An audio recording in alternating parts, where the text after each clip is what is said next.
Livermore National Laboratory. If this is your first time with us, we conduct quarterly veteran showcases to help both spotlight our veterans and educate the lab on who our veterans are, as well as the work they did serving our nation and now the laboratory. There will also be an accompanied supporting article you can read on Newsline following the showcase. Before we get started, just a reminder to remain on mute during the interview. Feel free to leave questions or comments in the chat during the interview. We'll be sure to get all of your questions when the interview is complete. This event will also be recorded. We will be sharing pictures throughout the showcase. With high participation, we ask everyone, if you're not speaking, to come off a video to save bandwidth. Thank you.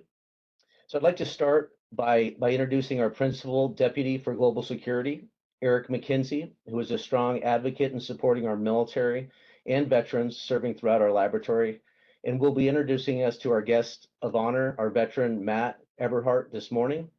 Over to you, Eric. Thanks, Sean. So on behalf of myself and the entire senior management staff, Livermore is proud to showcase staff members who have served the armed forces or are currently serving to exemplify the laboratory's commitment to veterans and armed force service members. So what we do here at Livermore is extremely important to the nation, but we aren't always knowledgeable about how our science and technology will be accepted or used by the end user, or whether a different solution would be better, especially within the DoD. I firmly believe that staff that have served in the DoD are critical to us reaching our highest potential impact to that mission, as they understand the end user in that operational context. So today we have the pleasure of meeting with Matt Eberhart. Matt is an Army veteran, joining the Army at the age of 22 and serving 25 years of honorable service. Matt will share his background, his path to join the military, and the details of his experience serving with us today. He will also cover the impact his service has had on him and why he chose to work at Livermore to continue to serve his nation.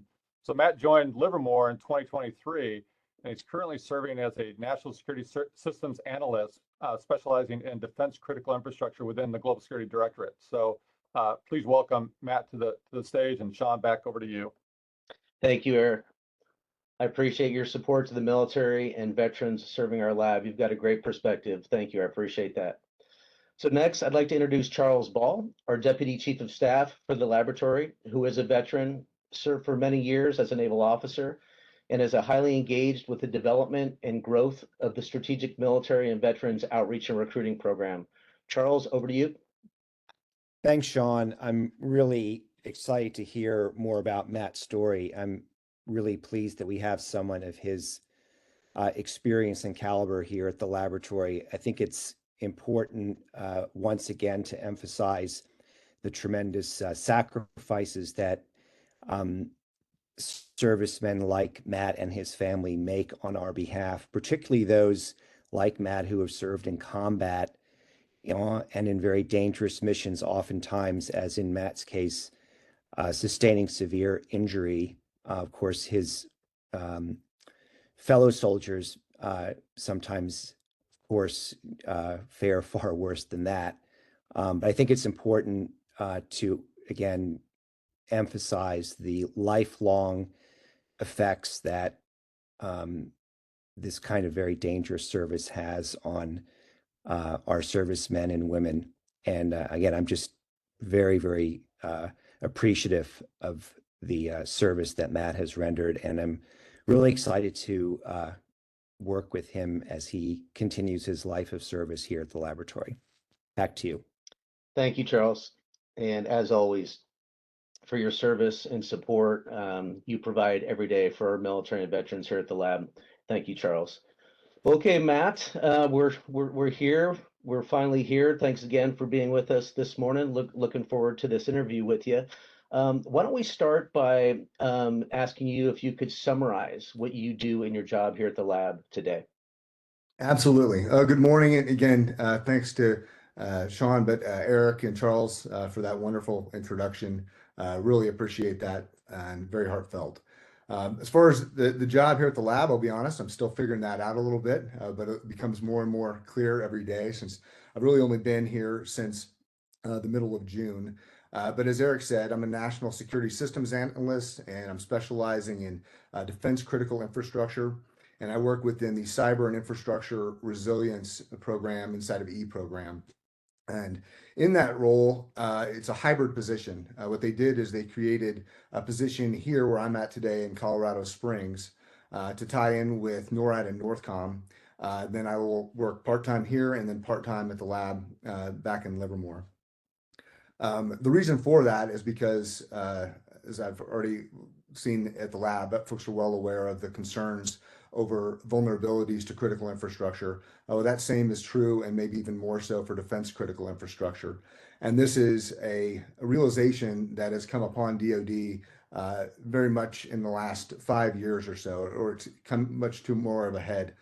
So that guidance has been put out for needing to protect and defend that critical infrastructure and to mitigate those vulnerabilities. And so it was really a perfect time, I think, from the lab's perspective, to get somebody to be able to tie into that work that's going on here, and that so I can really represent some of the programs and tools and capabilities that the lab has that can be of great service to the nation through that work. And that includes the modeling and simulation for things that can inform planning, wargaming, defense design, all of those types of efforts. But beyond that, and really more so, I work for Nate Gleason, the CIR program lead, and Terabai Antun at the E program. And they have me working on a number of projects that have a defense-related nexus. And they also have me canvassing out across the lab so that I have greater familiarity with a number of the different projects that can have defense tie-ins across the lab, and to be able to represent those when appropriate. And so that's really where I'm at right now. I'm involved in a number of different projects that all fit into that description, and I'm excited to contribute more.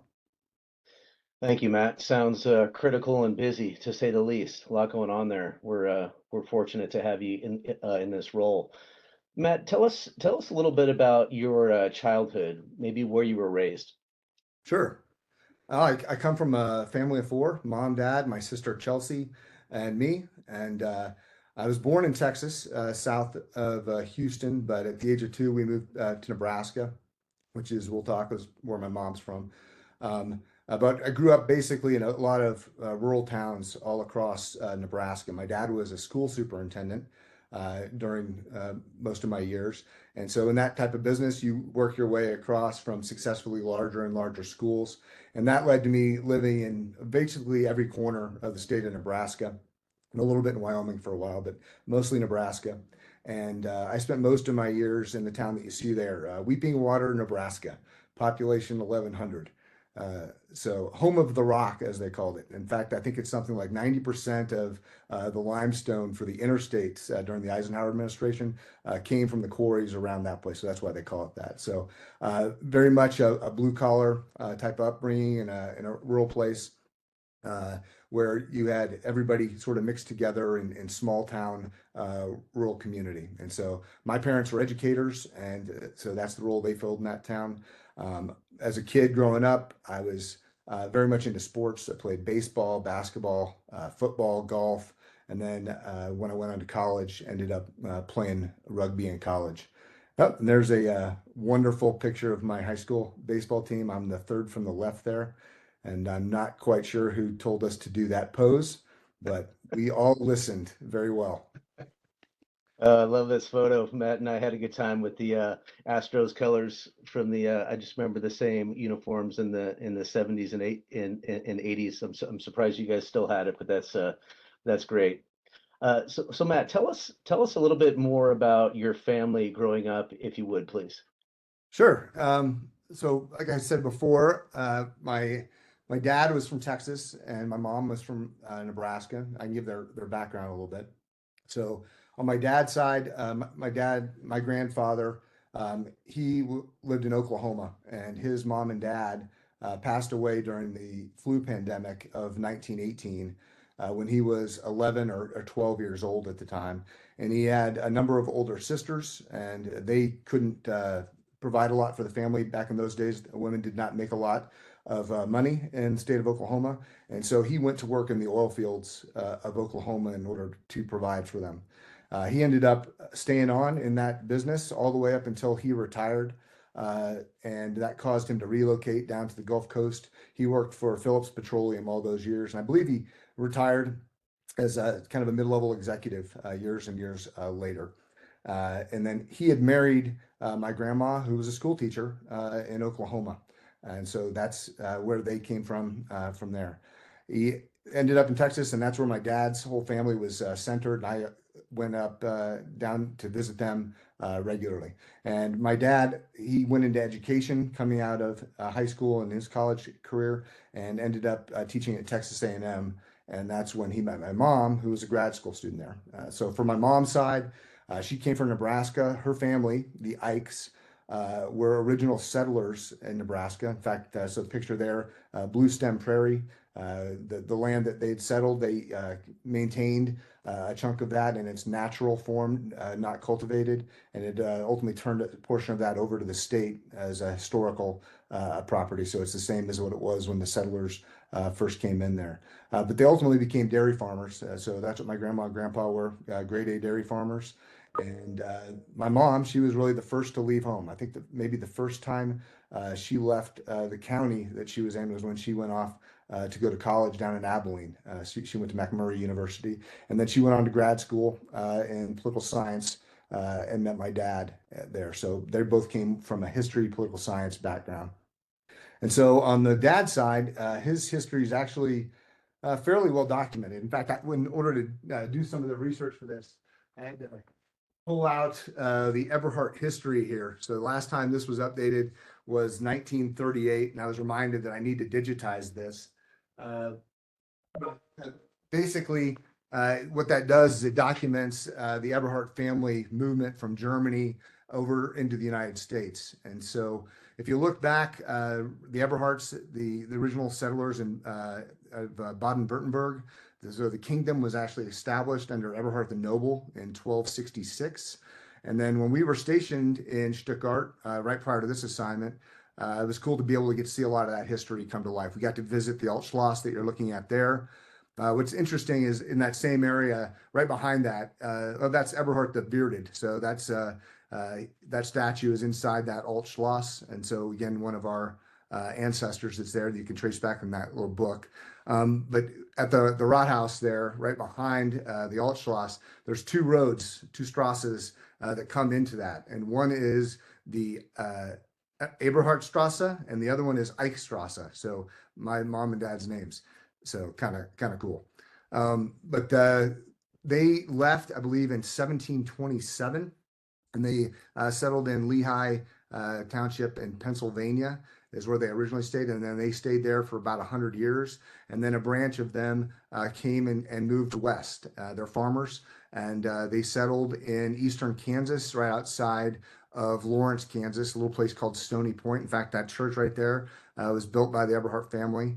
And on one of our family trips that we would take when I was a kid, moving from Nebraska down to Texas to see my grandparents and all my family there, when we came back, we actually took a bit of a detour so that we could stop off, see the original family cemetery, the church, all that type of stuff. My dad actually stopped in. There's a historical center inside of Lawrence, and he went in there, and he was treated by it like a bit of a celebrity because the Eberhart name was so prominent there. So they got to go through all of that. So that was kind of cool for my dad, being a history guy, to be able to step through that. So that's how we ended up in that Midwestern area. And really both sides of my families were original settlers out on the prairie.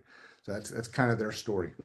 Yeah, Matt, that is when we started to do some research together, and you sharing some of this with me, it's just rich history. Really, really cool to kind of see just the castle and the name and the statue and getting established here with the family much later, and just really, really cool. Thank you for sharing that.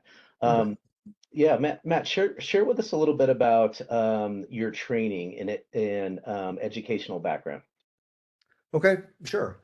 On the military side, so I started off as an armor and cavalry officer. So when you do that, you have to go through the basic and advanced courses for those. And anybody unfamiliar with that, that's basically being a leader in tanks. So like M1A1 Abrams is what I was in, M1A2 Abrams, and then reconnaissance units. And so I was in other units that were in the Striker and things like that. So anybody that might be familiar with those. Beyond that, I've been to different staff officer courses. I'm a graduate of the Army Command and General Staff College. out of Fort Leavenworth there, as well as the Joint Combined Warfighting School out of Norfolk, Virginia. And then I'm also a graduate of the Army Strategist program, the Basic Strategic Arts program out of the U.S. Army War College out in Carlisle, Pennsylvania. And then on the civilian side of the house, I got my bachelor's in history from Truman State University out in Missouri. And then a master's of science in strategic intelligence from National Intelligence University out in DC, which is, anybody's been to that, it falls under DIA as who administers that program. And then my PhD I got in political science from the University of Nebraska. Awesome, Matt. Thank you. Thank you for sharing some of that detail. I think I shared with you, I had an opportunity to work with the Abrams and the Bradleys when I fought in the Gulf War, and then when I went back to the Middle East. Great platforms, both of them really Yeah, cool. when I was a young college kid, I originally thought I wanted to be an infantryman because that's what all the cool guys do. There was Right. always an inverse relationship between the chance of death and your life expectancy and the coolness factor of the job or whatever. And so everybody wanted to be an infantryman and go be a ranger or whatever. And then when I was a junior, I got an opportunity. It was the first year they opened up the mounted maneuver training course, which usually only West Point cadets got to go to at Fort Knox. Hmm. And they opened it up. And so I traded in my slot that I had earned to go to air assault school and said, I'd rather go to that. And it was cool. After you go to your advanced camp to figure out which branch you're going to get to go in and all that type of stuff, you got to go follow on training. And mine was at Fort Knox. And what you got to do is you were different positions inside of all forms of mounted maneuver warfare. So you got to learn what different branches did, but it really centered around armor and Right. tanks. And I was fortunate. I got to be the executive officer for our unit that was there and participate in the field training exercise. And so I got plopped into a tank and we got to do a force on force and maneuver around the battlefield and track it. And I was absolutely hooked. The speed, being able to anticipate what the adversary is doing on the map and trying to read their mind and move something in order to counterattack.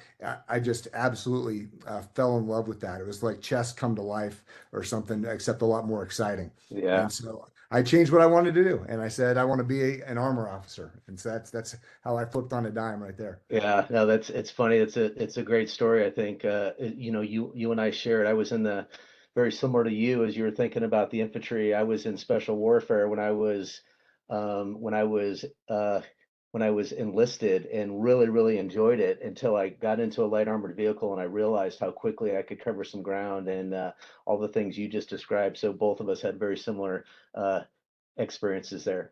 Hey, so Matt, tell us a little bit about why did you actually, when did you join the military? Okay, yeah. So I'm an ROTC guy.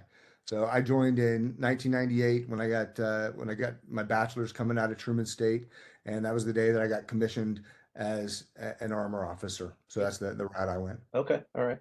Tell us, let's expand on that a little bit. Tell us a little bit about what and who influenced you to join the military.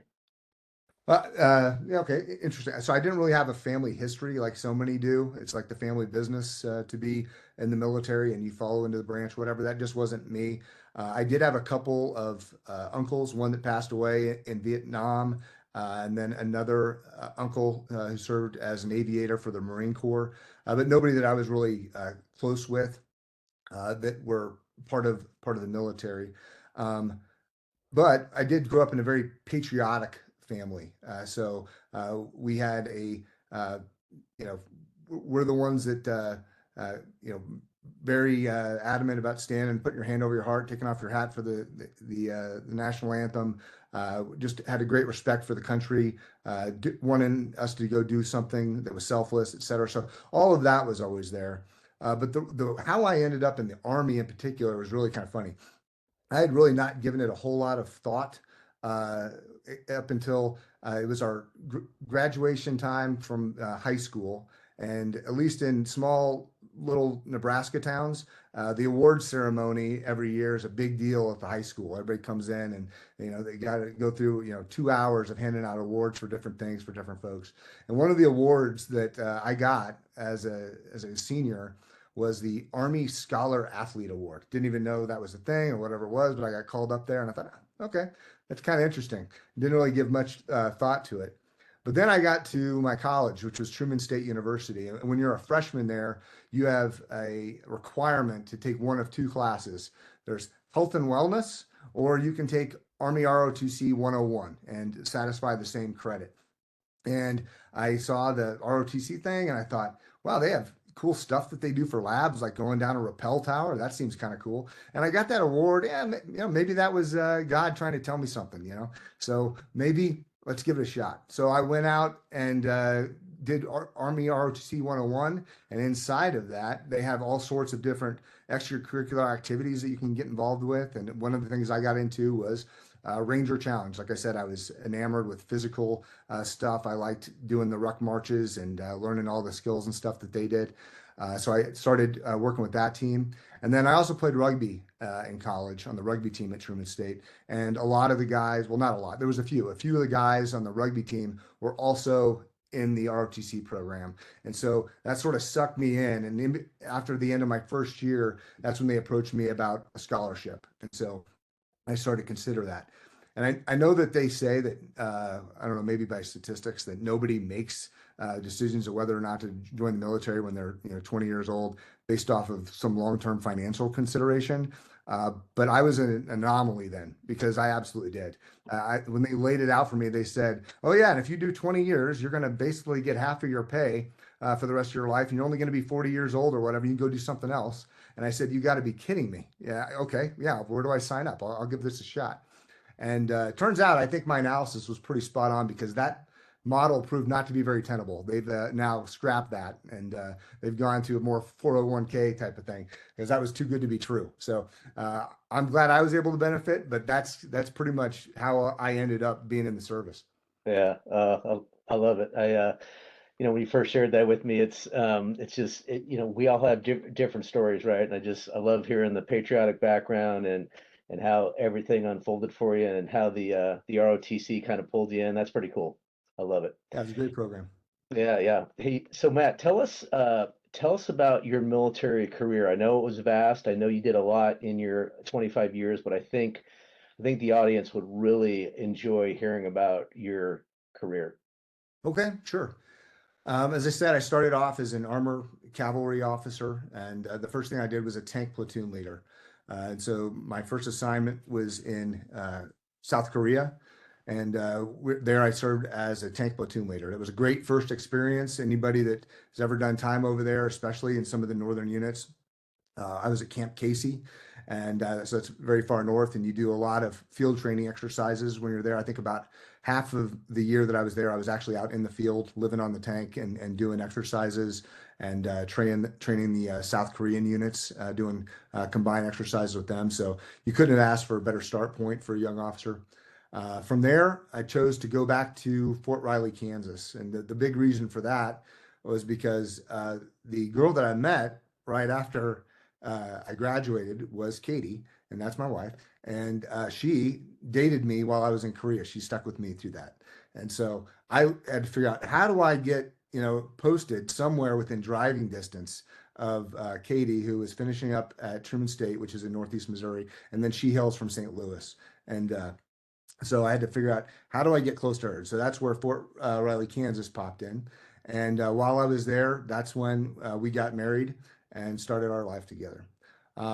From there, I had to do some Army schooling, but then they ended up moving us to Alaska, which was a great adventure for us. We moved to Fairbanks, Alaska, where they were standing up a Stryker Brigade combat team. And so we were some of the original people up there to do that. For those that don't know, a Stryker is basically a armored reconnaissance vehicle. It's got 8 wheels. Anybody that knows how they operate, and as anybody's ever been up into North and Central Alaska, knows that those two things don't go together very well. And so as a result, we had to spend a lot of time away from Alaska, down in the lower 48, doing training exercises in prep for our upcoming tour for Iraq. So did all sorts of stuff. Reconnaissance mission in support of Joint Task Force North and the Border Patrol along the southern border, which was a very interesting experience. a couple National Training Center and Joint Readiness Training Center rotations, some stuff up in Washington, all that to get us prepared to go to Iraq. When I went to Iraq, I was a troop commander, which is the equivalent of a company commander for reconnaissance units. And I was in charge of about 120 folks, reconnaissance, infantry, artillery, sometimes snipers, small teams like that, and did all sorts of stuff while we were over there in Iraq. Everything from the counterinsurgency operations that you might hear about, interacting with civic leaders and trying to get institutions put in place, to going on patrols and trying to get high value targets and things of that nature. The pictures you see here are from different places around Iraq.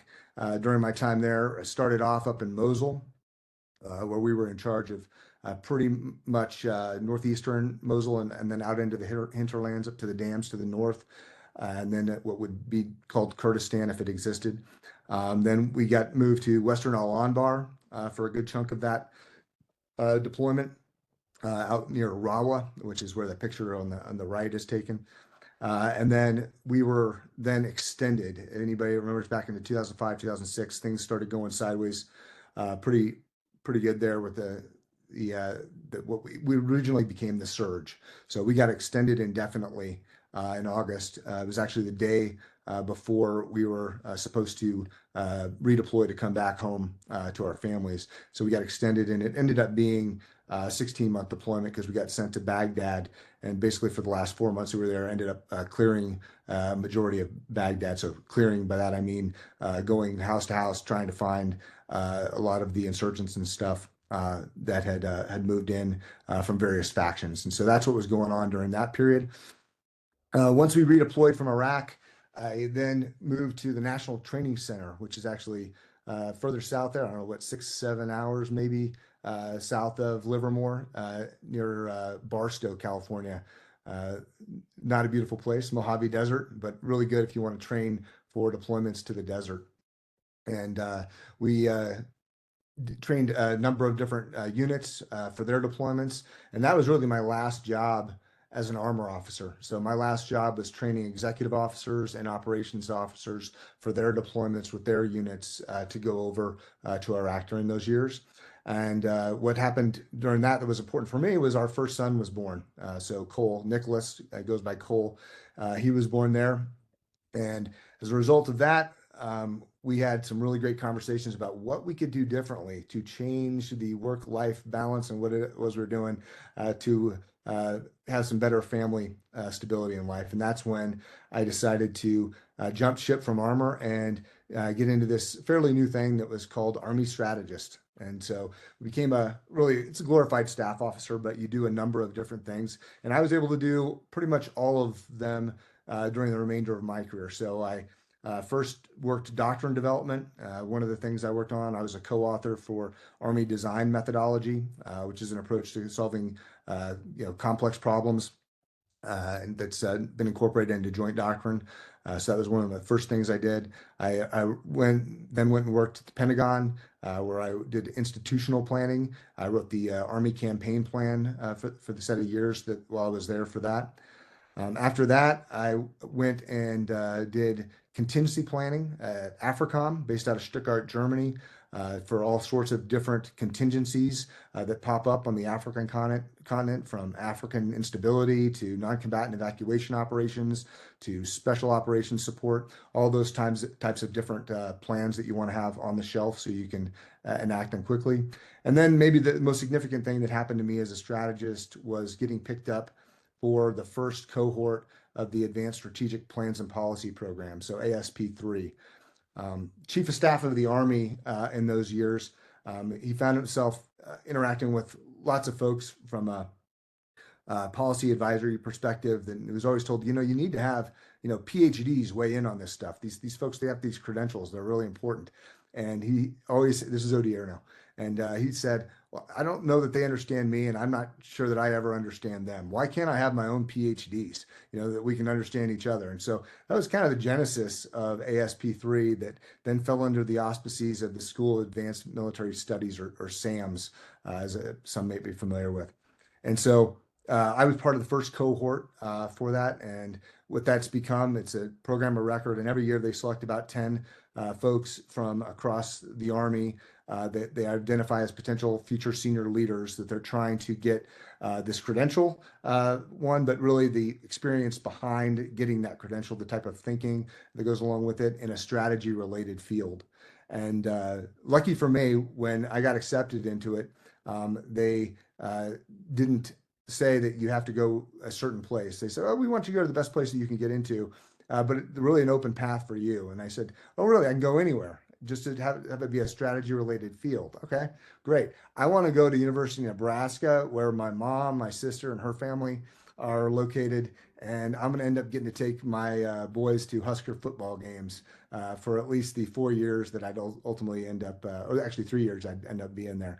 And so that was pretty cool. And that's when I got my degree in political science from there. And then luckily for me, when you're in a program like that, your stock goes up a little bit. You get a little bit more noticed. And I was picked out by the gentleman you see in the picture there in the center, General O'Shaughnessy. I was selected to be his Commander's Initiatives Group director, which is really the type of job that when I jumped ship and became a strategist, that it was my dream gig. I really envisioned, maybe someday being able to be the guy behind the guy that's working on the big ideas and helping them advance their agenda. And he really did give me the opportunity to do that. And then his successor actually ended up keeping me on as his strategic advisor, General Van Herk. And for both of them, I got to serve basically as key concept developer and their principal communicator during my time at NORAD and NORTHCOM. And once that happened, I think Katie and I looked at each other and we said, I think this is it. I'm not sure if there's anything better than what this has been. And so on, in June 1st, I retired, and we had that retirement ceremony. That's my wife, Katie, Luke, and then Cole on the right at my retirement. And that's how we called it an end to a career. Matt, it's, again, for the third or fourth time, you getting to hear your story from 25 years, really diverse, from the blocking and tackling of the young lieutenant and captain, and of leading, as we all know how important those times are, to all the strategic visionary work you've done, and now being here at the lab, full circle with your family. Just really, really cool to hear that. We shared some of the same ground. I think you and I talked about that. I could tell how much your family means to you and how difficult the distance can be while you're operating. So tell us a little bit about, we all have different experiences that we would say were the highlight of our military career. Tell us about yours, Matt. Sure. I really feel like I felt like I have to do two highlights, because if you listen to my career path, there was really two distinct careers. There was my armor cavalry career, and then there's my strategist career. And then the highlight for me as an armor and cavalry officer was the privilege and honor of leading those 120-ish men in combat for all those months through all the highs and lows, and there are plenty to deal with there. But the extraordinary challenges that you do in that type of an environment, you prepare for through personal study and things. When you're a cadet, trying to envision what those decisions are going to be like when you're put in those positions. You work on those things in training in places like Korea, like I talked about. But then when you actually get put into it in real life, that's when all of that has to come together. And when it does, it's one of those deals where you cannot really put into words how extraordinary all of that is, with the relationships that you have with the people that you worked with and suffered for and suffered with. It's truly, remarkable experience. And it's one of the reasons I think that drew me into the military to begin with. Was as a young and naive young man, you think you want that stuff, and you don't realize what comes with all of that. But you think you have that wanderlust, and you want to know what it's like to be in those types of positions.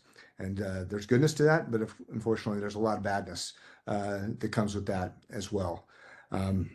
Beyond that, though, my second in my time as a strategist is really what I just kind of articulated, working with General O'Shaughnessy and General Van Herk, and being able to do the things that they asked me to do for them. It was really a dream come true, and led to lots of really unique and interesting moments. Lots of briefings in support of them and in lieu of them in some cases. But some of the highlights, I got to a couple occasions brief Congress down in their skiff below their facility there, secretaries of defense and homeland security, chairmen of the Joint Chiefs of Staff, even Elon Musk. Got to spend half a day with him, briefing him, sharing a steak salad and some macarons, oddly enough. And one of my last big ones that I did was Justin Trudeau and his defense team when they came for a visit down. The last one of those trips that I went on was actually in January. That's the picture that you see there of me looking like I'm very important on the phone on the boss's plane. One of the greatest things and things I truly miss about being in that job was you forgot what it's like to travel on civilian airlines, and you get used to just driving up, grabbing your bags, hopping on the boss's plane, and off you go. And the relative deprivation difference there is extreme. But it was a great thing to be able to travel with him and do those type of things. This one was actually taken on our last mission in January. He took me on one where we had DC and then NASIC on the way home, and on the flight back, we thought it would be funny to do a bit of a humorous photo of me pretending to be important on the boss's plane as we're coming home. So one last one for posterity there. Yeah. It's a great photo just for the audience. We had some really good laughs with this, Matt and I, and Matt, from a highlight perspective, without those 25 years, just really cool to hear you kind of recapture some of those moments, both as a leader on the ground and leading soldiers, and really all the responsibility that comes with that to making some of those decisions to where you've come and where you are today. Again, really, really cool to hear it. Oh, thanks. Absolutely. Hey, so Matt, how has the military impacted you as a person? Sure. I think first, the opportunity to explore the world, different cultures, all the different amazing experiences that it afforded me and my family, particularly our time in Europe, getting to travel while we were over there. I mean, my kids got to learn how to ski in the German Alps, for crying out loud. It's a far cry from Weeping Water, Nebraska. So pretty amazing. Beyond that, though, I think that there's no better crucible for leadership development than being in combat arms positions inside of our military. And I, of course, can only speak for what I did. But when you come out of college as a young man or woman, and you've been commissioned and you get put in charge of a group, you might be in a position of authority over folks, but you are definitely not as wise, and you don't have all that experiential learning that the folks under your charge have. So you have to figure out a way of having humility in your approach to leadership, being deferential, figuring out how to engage those folks while at the same time maintaining your authority. And I think that instills that sense of humility in you as a leader that is invaluable not only in your time in the military, but as you go on and you do other things, because you understand that each person has their own value to the organization, can contribute in different ways. And a lot of people think of the military as very hierarchical, which of course it is. But I think that there's aspects of military leadership that call on leaders to lead from below, from the side, et cetera, that is a bit antithetical to that, what many would see as a truism. Yeah. No, it's a great perspective, Matt. I couldn't agree more with you regarding the incredible amount of responsibility at a very young age. I think you articulated that really, really well. And I think crucible is a great term for it. And I think it's one that a lot of us at this point in our career have looked back, and crucible is it's just such a good way to capture that. Matt, tell us, how does your military experience help you in your role here at the laboratory? Okay, yeah. I think one of the best things that the military provided me an opportunity to do or impressed upon me was to advance myself academically in a variety of different disciplines. And one of the things that I've noted over the years is that the truly innovative and interesting things come up from not just having deep expertise in a particular area, which of course has its use, but when you have different sets of knowledge that get mashed up at the right place and time, given the right need, that's when you have really novel concepts that can be brought to bear. And by the military forcing me into a number of these different disciplines, I feel like that has improved my kit bag that I can bring to the table to be able to try to combine some of those or envision what it might be when I see capability in others and be able to try to make those connections. So I think it's highlighted that as a potential aspect for me. More specifically, from NORAD and NORTHCOM and the time that I had there, obviously I have a unique understanding of the importance of defense critical infrastructure and the significance of vulnerabilities to it based off of the work I did there on those problems, but also trying to communicate that to the various audiences. And I think a lot of that knowledge and experience can be leveraged, particularly within the CIR program at LLNL, because a lot of the things that they're doing pertain to identifying, understanding the risks, mitigation efforts as it pertains to that. So I think that unique position that I was in have set me up for a good place to be able to contribute here. Yeah, we're definitely fortunate to have you out there in Colorado and doing the things you're doing for NORAD, for US-NORTHCOM, and for the lab. It's it seems like it'd be a really great marriage. I'm looking forward to seeing this unfold, and like you said, really utilizing that toolkit that you've established from all that experience. So Matt, tell us a little bit about what type of adversity you faced in your military career or just in life in general. Sure. I think the worst is losing a soldier. I mean, when you find out about one, it's bad. When they're under your charge, it's worse. You know, you have to deal with that personally, but also lead others, not only, you know, their compadres, but also their family members through that aftermath to a degree, and also not lose a step, be able to get back in the fight. I think that's extraordinarily challenging and something that if you haven't gone through that, it's hard to describe. And the key thing you have to do there is lean on others throughout that. Thought that came to me last night as I was sitting and thinking about this was a great non-commissioned officer that worked in my troop.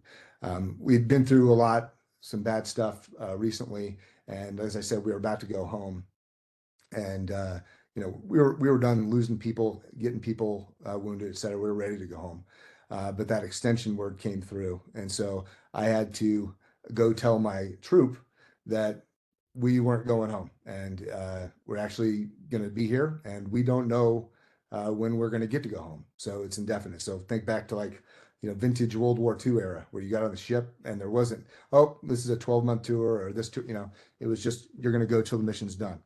And I chose to deliver that message through my subordinate leader. So I didn't address the entire troop.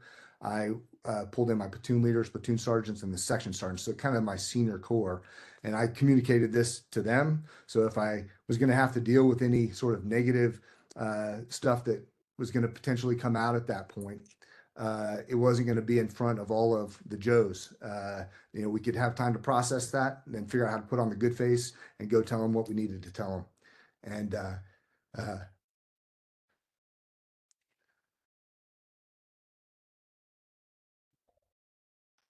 sorry about that. That's quite all right, Matt. I had a guy, Sergeant Nelson. So he one class act soldier. Anybody that's ever seen the movie Young Guns? I think it might have been Young Guns 2. Yep. There's a scene in there where, you know, you think, gosh darn, I'm gonna eat up the last 15 minutes here. Anyway, he was hearing that, and that son of a gun was just tough as nails. And he interrupted me and he said, "I shall finish the game." Hmm. And when he did that, it just everybody snapped, and we said, "All right, let's mount up." The time for feeling sorry for yourself or whatever, that is over. We're going to do whatever needs to be done. And so in those times, you lean on Sergeant Nelson. He was the guy he needed to be. Um, Beyond that, I think the most challenging moment adversity-wise was in the summer of 2006. My striker was, we were en route. My troop did a great job. They identified a high value target, safe house, had done a very dangerous mission over multiple nights at a high location in order to lay an ambush, and they were able to secure a number of high value targets. And then I was on my way out there to call in a JDAM on the target to destroy that.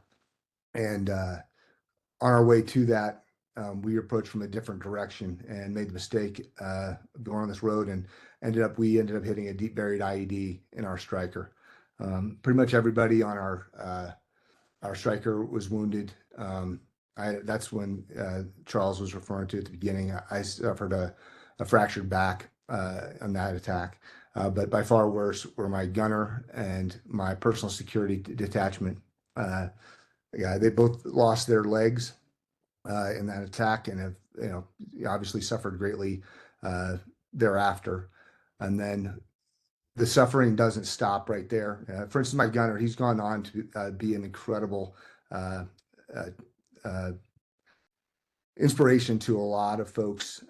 Jake Kiesler is his name. He actually lives down in Southern California now, but he's one that's maintained strong ties with President George W. Bush, who pinned on his Purple Heart and stuff. And he takes part in a lot of golfing tournaments and things. It's incredible what he can do without legs. But there's goodness there. But on the flip side of that, my personal security detachment guy, Haas, who's something like 6'7", incredible football player, giant man. There's a reason I had him as my personal security infantryman. He had to go through multiple surgeries as a result of that in the years that followed. And unfortunately, when COVID hit and all the protocols went in place, a lot of the care that he was habitually receiving, that was basically his entire network, shut down. And he was left basically alone, disconnected from all of that. And he unfortunately chose to take his life, and ended up burying him at Arlington Cemetery as soon as the cemetery started resuming their burials. And so there's just so much loss and pain that comes with having to go to war.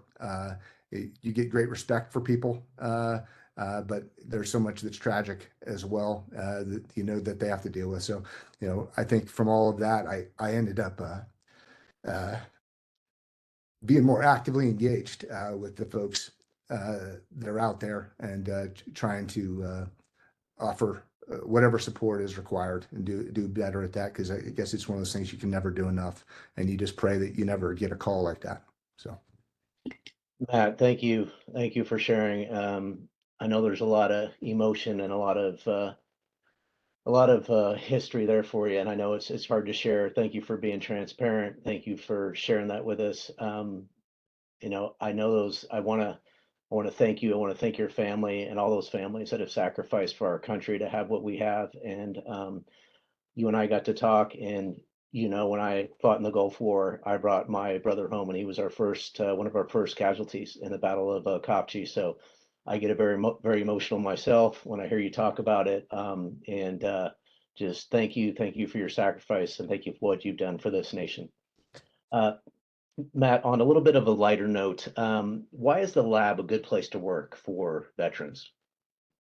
I mean, for me, it's a mission focused organization. It's you don't have to take a big leap from the type of the environment that you were when you were in the military. It's mission first. In fact, I was at we had the Ubon was hosting the all hands event, an awards ceremony, when I was out at the lab last week, and I saw mission first, people always up there, and I thought, hey, I've seen that before. You know, how many units have I had that's been, you know, the driving you know, thing that's out there that tries to articulate what you're all about. And I said, well, heck, you know, I've been about that for 25 years. I can, you know, continue to be on board with that. So I love the mission focused organization.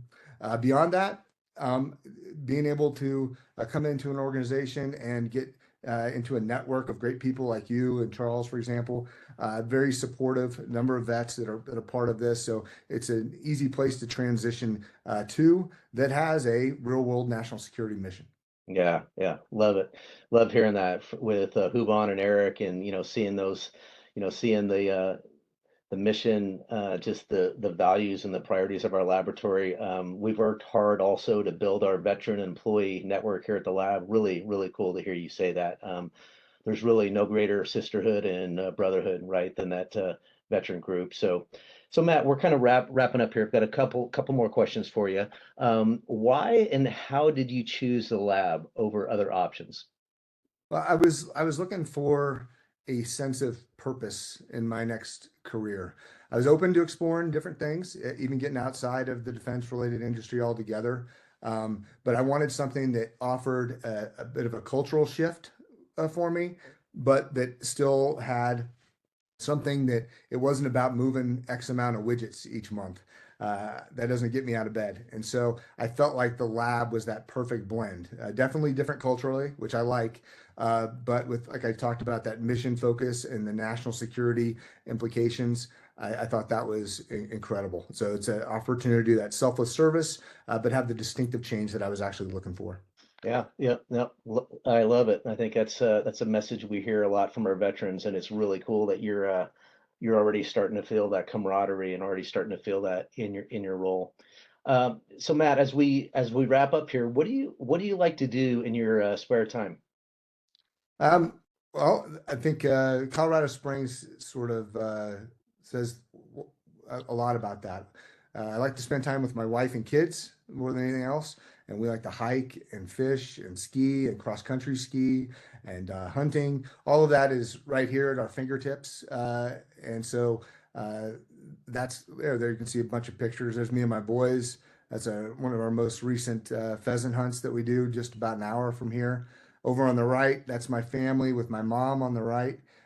Every Easter, we gather up at Estes Park and rent out a place up there. And my sister and her whole crew, and my mom and all of us there's 11 of us, so it's got to be a pretty big house. But we put on the crampons and stuff with the walking sticks, and we hike Rocky Mountain National Park when all the tourists aren't there. It's all ice packed and snow packed. It's great, and so that's the type of things that we enjoy doing. And then, yep, there we are. That's Pikes Peak. So just out the window over here is Pikes Peak. That's what it looks like looking down if you're on top of it. And so that's the type of stuff that we like to do. And on top of that, we're close enough to be able to go to a Husker football game at least once a year. So maybe we'll be good again, and actually be an enjoyable trip to make.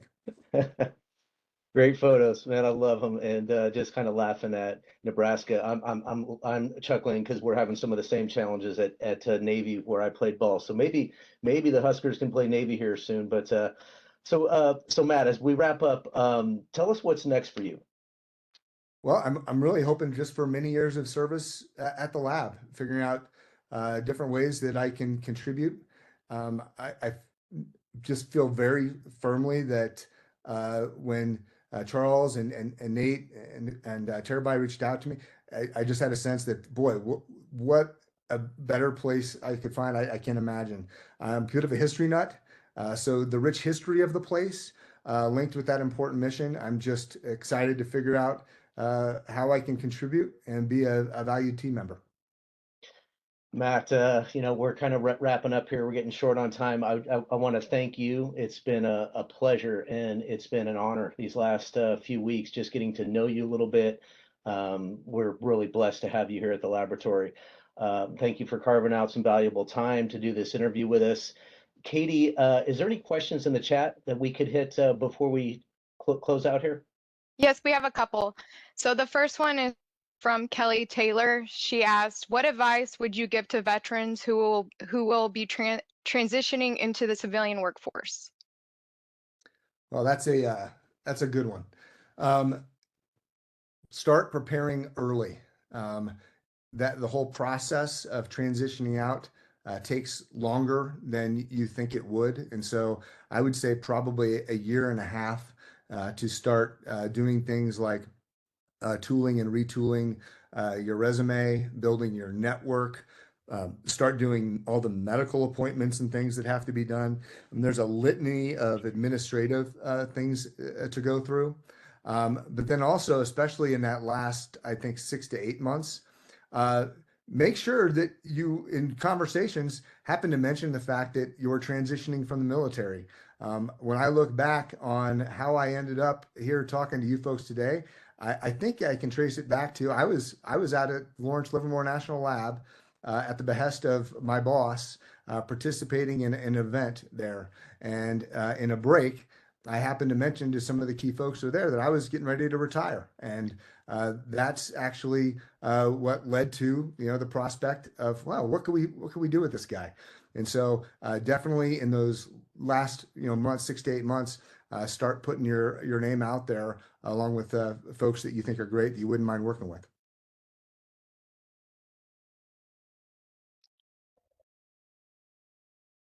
Thank you, Matt. Katie, any more questions? Yes, and the second one is actually coming from one of our ROTC interns. He's a second lieutenant, and he recently got hired at LLNL, awaiting his EAD date. So his question is, sir, incredible story, incredible career and story. For somebody who wants to hit strategy and plans in their military career, what would be some words of advice you have for balancing between the energy that they invest in operational competency and in action and strategic thinking? Yeah, that's great. So in your early years, focus in on operational and tactical excellence.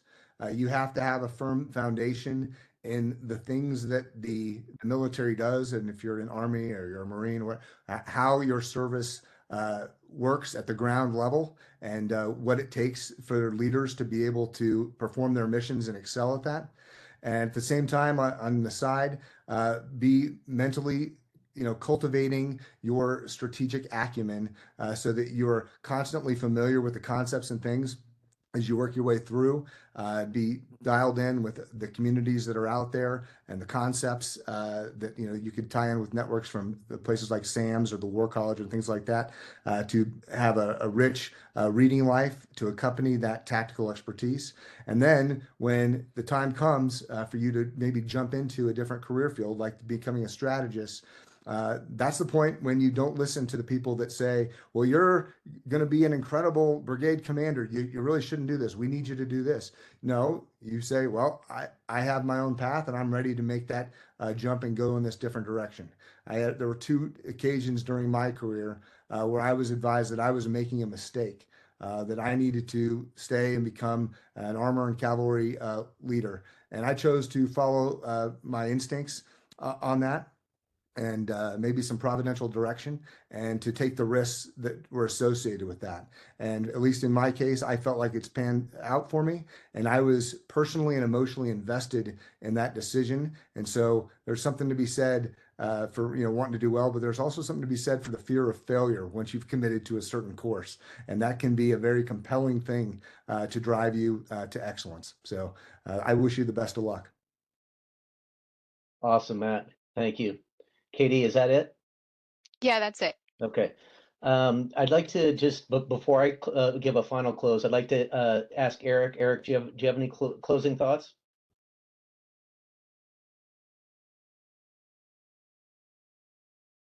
He actually, oh, okay. Yeah, I think he had to. I think he had to leave us. Had to prepare for another meeting. Charles, any final comments? Yeah, yeah, great presentation, Matt.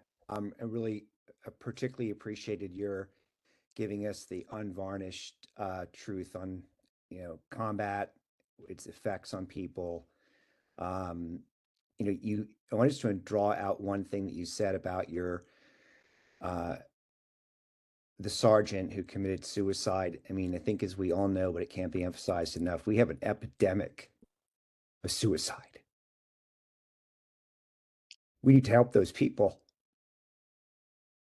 Absolutely. Yeah, thank you, Charles.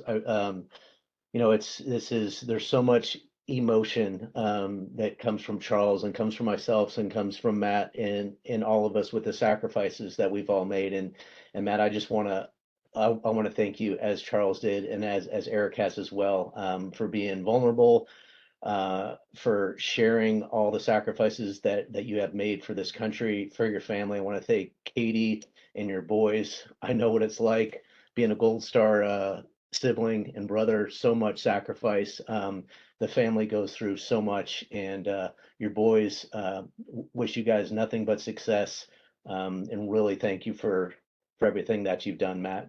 I'd like to thank Eric and Charles again for your unwavering support as sponsors for this event and these continued quarterly updates to really help the lab understand who these heroes are who are working side by side with us. And I'd like to also thank Katie Pagney, Jessica Rath, and Kimberly Moore. Without the three of you, this does not happen.